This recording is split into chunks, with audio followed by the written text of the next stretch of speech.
Hello, hi, welcome to the Lipstick Chat. We are back with a quick update of my brother's keeper.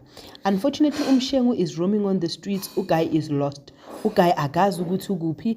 Ugai is busy telling people ukuthi uye owner iShaba Snacks njan. Mabathi bayamnceda unogada uthi nithunyelwe. Angithi bathi ngithi nithunyelwe. Hayi vele Umshengu seems ukuthi nje manje uziprepe, he's losing his mind. Okay, fine, sharp. With that said, abantwana bakhe ke bayalwa. They are fighting because they feel ukuthi for long uDonga has been treated with kids gloves. uDonga has been given the soft life.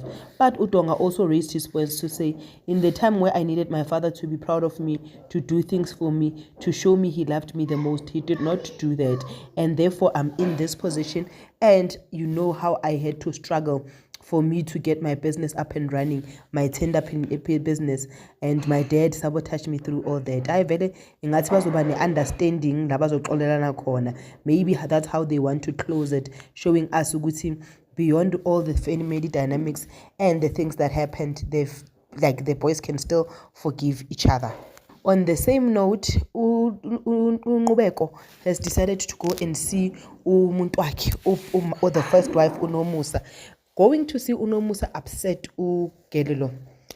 Ufakazile like oyamfuna uyenzani, she should just go there, you shouldn't be seeing athi ngithi ngizombona uNomusa akekho right Fakazile. Besides wena usathani uyifanela nobabami because ukhohlakele, you are not well taught, you are not well raised, you don't know how to speak to your elders kuyatshelwa uFakazile utshelwa so utshelwa ubani uNqubeko. I would never have thought ukuthi uNqubeko would utter those words ngoFakazile, the way he loved uFakazile and the way he always put uFakazile on a pedestal. Goes to show ukuthi indoda mayise comfortable ingasho noma yini. Hayi ke uDidi tried to make means noSibusiso rejected the means. uSibusiso mina kahle I see him as Umshengu light.